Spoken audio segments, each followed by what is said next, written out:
This model of a Falkom recovery truck is in Falkom colours, but it comes in a plain WSI branded box.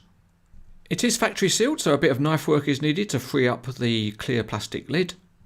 With that done, the model can be lifted out, and there's also a small bag of parts, but there's no instructions or other information about the real truck.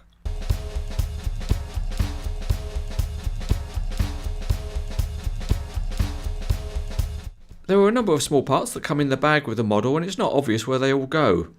But it's fairly obvious that the wheel lift goes at the back, and it's secured by a small brass nut and bolt. These are very small parts, so if you attempt it after a few strong drinks, you could have a very long night. Here we see the job being done with specially designed finger spanners, but to be honest, they're not the best thing for the job. Once you've got the nut and bolt secured, the frame still rotates, so to counteract that there's another very small pin which also is used.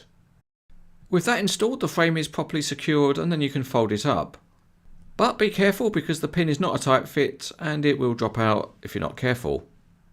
The other part that's in the bag with an obvious function is the towing hitch, and that pins into place at the rear of the truck.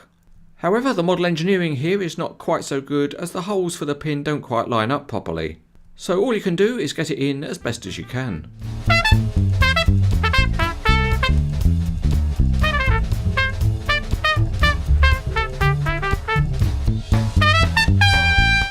This is a 4x8 chassis and it's very detailed with nearly all the parts made in metal. The tyres also have a different tread pattern front and rear, and they're mounted on some nice detailed wheels. The cab is a Scania Highline and it's got some very nice lights, and there are some tiny graphics detailed on the front grille. However, there are no number plates because this truck is in factory colours. The sides are metal with all the panels detailed, and it has nice panel handles and very detailed graphics. Inside the body, the two lifting winches are visible, and at the back the lifting frame is metal with the extendable boom and hooks being plastic, and there are some nicely detailed lights and access steps. This is a CranesEtcTV safety advisory. Always be careful with the signs that you give. They may be misinterpreted by management.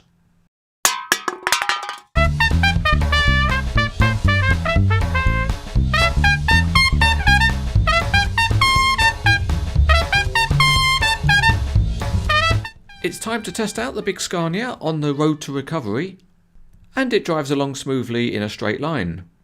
The rear wheels are joined on common axles so they spin together, and the front wheels have linked steering. But the compromise is that it's been modelled in detail, so the functionality is not so good. It's very stiff with a limited range of movement.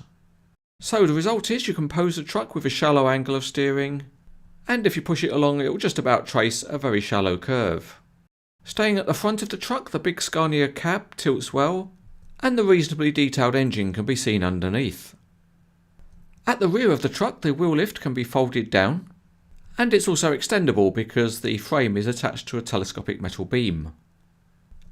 The whole of the frame can be raised up because it's controlled by a couple of hydraulic cylinders, and they're very stiff, which is good because it does mean that the wheel lift will support a truck. The boom is also extendable with a plastic piece that pulls out, and you can lower the hooks by rotating the winches directly, as long as you don't have huge fat fingers because there's not much space in there. Because the hooks are plastic, they are very light, so they won't lower under their own weight, and so you have to encourage them by pulling them out as necessary.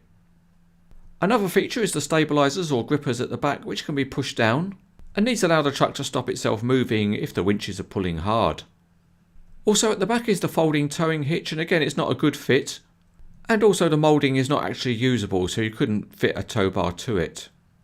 Okay, it's time for the genuine imitation real life test, and here we're using the Falkom to set right a truck crashed by a CranesEtcTV idiot. We should wind in on the winches, but it's more fun to drive the truck.